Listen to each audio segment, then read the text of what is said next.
অনেকেই বাজেট থাকে 9-10 হাজার টাকা, আর 9-10 হাজার টাকা দিয়ে লাগবে হচ্ছে 3 GB এবং হচ্ছে 4 GB র্যাম।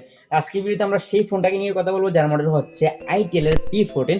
আর এই ফোনটাতে 3-4 GB র্যাম কিন্তু পেয়ে যাবেন, দুইটা র্যাম কিন্তু পেয়ে যাবেন 9-10 হাজার টাকার মধ্যেই। আর এই ফোনটাতে ব্যাটারি সেকশন আছে হচ্ছে 6000 mAh ব্যাটারি, যেটা দিয়ে মোটামুটি 2 দিনের মতো ব্যাটারি ব্যাকআপ পাওয়া যায়। আর এই ফোনটা স্পেক ওয়াইজ একদম সুপার লেভেলের, একদম ভালো একটা ফোন।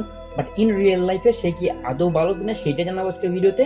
তো শুরুতে আমরা ফোনটাকে আনবক্সিং করি।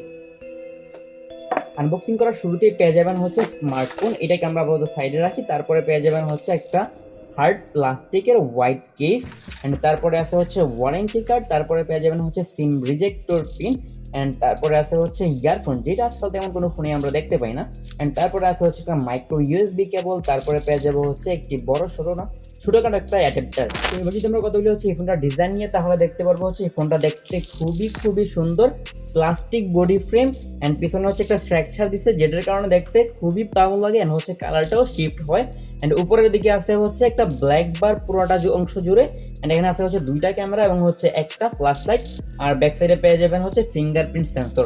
ওভারঅল যদি ফোনের লুকটাকে নিয়ে কথা বলি তাহলে হচ্ছে এটা দেখতে খুবই সুন্দর, আর বক্সি শেপ হওয়ার কারণে খুবই প্রিমিয়াম লাগে।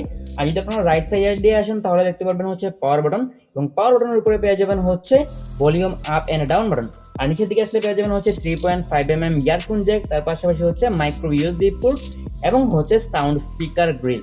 আর লেফট সাইডে পেয়ে যাবেন হচ্ছে সিম ট্রে, যেটাতে দুটি সিম কার্ডের পাশাপাশি একটি ডেডিকেটেড মেমোরি কার্ড ইউজ করতে পারবেন, হুইচ ইজ রিয়েলি নাইস। এই বাজেটে কাস্টমাররা কিন্তু সব থেকে বেশি কন্টেন্ট ওয়াচিং করে থাকে না, তাদের জন্য প্রয়োজনীয় জিনিস হচ্ছে বড় একটা ডিসপ্লে।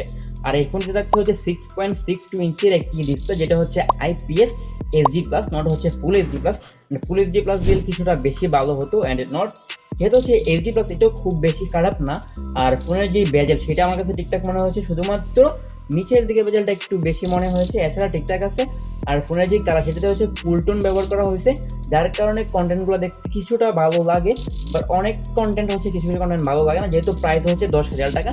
সেক্ষেত্রে অবশ্যই আপনাদের এইটা মেনে নিতে হবে। 10,000 টাকা হিসেবে আমার মতো এটা ঠিকই আছে। যদি প্রাইস আর একটু বেশি হতো তাহলে হয়তো এখানে কমপ্লেন করার জায়গা থাকতো।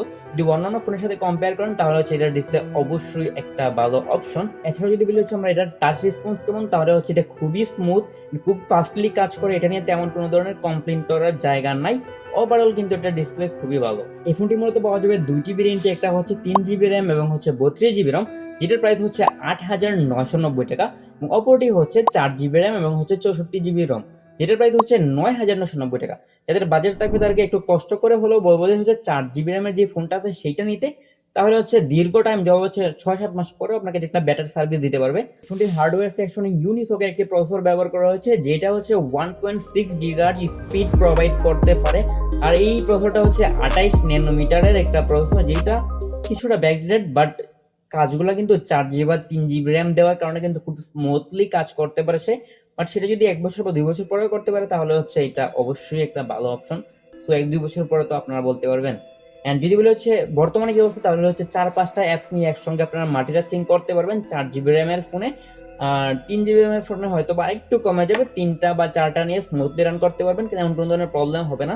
যদি আর একটু বাড়ান তাহলে 7-8টা চান তাহলে হচ্ছে কিছুটা লেগেন্সি দেখা পাবেন। এছাড়াও ওভারঅল আমার কাছে ভালো লেগেছে। আর যারা এটা দিয়ে গেমস খেলতে চান তাদেরকে বলবো হচ্ছে ফ্রি ফায়ার টাইনা টুইনা আধা ঘন্টা খেলতে পারবেন।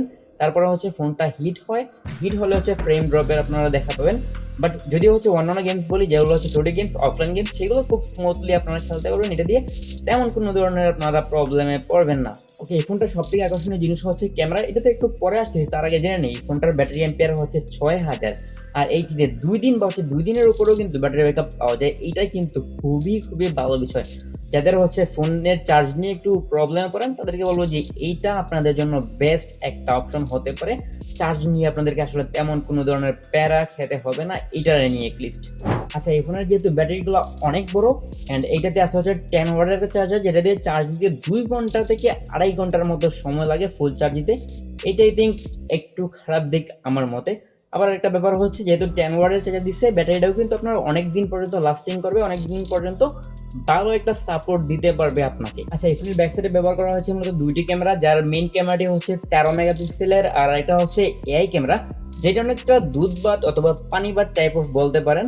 আর এর যে মেইন ক্যামেরা সেটার ছবিও আমার কাছে মোটামুটি বেশ ভালো লেগেছে। এর ডাইনামিক রেঞ্জ, ডিটেলস সম্পূর্ণ সবকিছুই ভালো ছিল। বাট ওভারঅল যদি আমি হচ্ছে এর প্যাকেজ নিয়ে সাজাই তাহলে হচ্ছে এর ক্যামেরা অবশ্যই ভালো, বাট যদি একটু প্রোডাক্ট মোডে আসি তাহলে হচ্ছে তেমন ভালো না, কাজ চালাই নেওয়া যায় ওরকম টাইপের ছবি দেয়। আর এর এআই যে ক্যামেরা সেটা আসলে কোনো কাজেরই না। এর কিছুটা স্যাম্পল আপনাদেরকে দিয়ে দিব, আপনারা দেখে নিজেরাই বলবেন যে এটার ক্যামেরার কোয়ালিটি কেমন। যেহেতু একটা লো বাজেটের ফোন, সো নাইট মোডে ছবি তেমন একটা ভালো আসবে না, লো লাইটে ভালো আসবে না, সেই কারণে এটা আমরা টেস্টও করে দেখি নাই। আর যদি ফ্রন্টের দিকে আসে তাহলে হচ্ছে 5 মেগাপিক্সেলের একটা ক্যামেরা পেয়ে যাবেন, যেটা ওভারঅল আমার কাছে মোটামুটি লেগেছে, নট অনেক ভালো। সো কাজ চালাই নেওয়ার মতো অবশ্যই একটা ফোন এইটা। ওভারঅল এই ফোনটি আমার কাছে কেমন লেগেছে এবং কারা কিনবেন এই ফোনটা যদি বলি তাহলে হচ্ছে এই ফোনটা ওভারঅল অবশ্যই ভালো একটা প্যাকেজ, শুধুমাত্র আপনাকে চার্জ দিতে একটু বেশি সময় লাগবে, প্লাস হচ্ছে এটার ডিসপ্লেটা একটু নর্মাল। অ্যান্ড যদি হচ্ছে আপনার 4 GB কিনেন তাহলে অবশ্যই সাজেস্ট করবো এই ফোনটা আপনারা কিনে ফেলেন। 10,000 টাকা দিয়ে এর থেকে বেস্ট আর কোনো ফোন আপনারা পাবেন না।